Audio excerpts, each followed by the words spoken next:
دنیا کے اندر بہت سے ایسے علاقے ہیں جن علاقوں میں مسلمانوں کی حکمرانی ہے اور مسلمان حکمراں وہاں سے باقاعدہ طور پر حکمرانی کر رہے ہیں، لیکن رب العالمین نے ایک ہی ایسے ملک کا انتخاب فرمایا جس ملک میں مسلمانوں کی تعداد باقاعدہ طور پر قائم و دائم ہوگی، اللہ رب العالمین کی اتاری ہوئی حقیقی شریعت پر۔ لوگوں نے اپنی جانب سے بہت سی شریعتیں بنا لی، وہ لوگوں کی شریعتیں ہیں، لیکن جو حقیقی شریعت پر لوگ قائم و دائم رہیں گے وہ ملک شام کا علاقہ ہے، جہاں مسلمانوں کی آبادی باقاعدہ طور پر قیامت کی صبح تک باقی رہے گی۔ حضرت معاویہ رضی اللہ تعالیٰ عنہ بیان فرماتے ہیں، رسول اللہ صلی اللہ علیہ وسلم نے ارشاد فرمایا، لا يزال من امتی امت قائمۃ بامر اللہ لا يضرهم من خذلهم ولا من خالفهم حتى يأتي امر اللہ وهم على ذلك۔ میری امت میں برابر ایک جماعت حق پر قائم و دائم رہے گی، اللہ کے نبی صلی اللہ علیہ وسلم کی اتاری ہوئی شریعت پر اللہ رب العالمین کے حکم کے مطابق قائم و دائم رہیں گے، اور ان کی مخالفت کرنے والا، انہیں رسوا کرنے والا، انہیں کسی قسم کا نقصان نہیں پہنچا سکتا، یہاں تک کہ رب العالمین دنیا کے اندر قیامت قائم فرما دے گا اور مسلمان اپنے ایمان میں اسی طریقے سے باقی رہیں گے۔ حضرت معاذ بن جبل رضی اللہ تعالی عنہ سے پوچھا گیا، انہوں نے کہا وہ ملک شام والے ہیں۔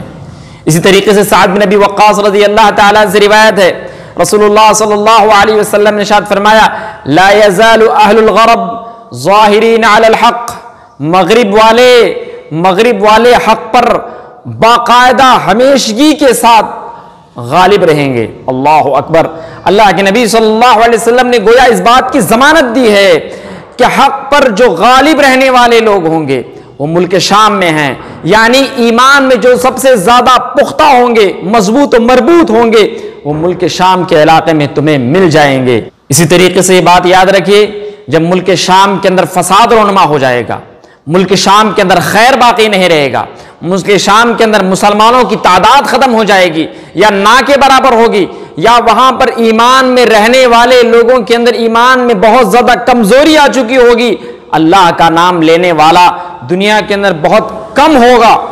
تو اللہ کے نبی صلی اللہ علیہ وسلم نے اس کے بارے میں ارشاد فرمایا، اذا فسد اہل الشام فلا خیر فیکم، جب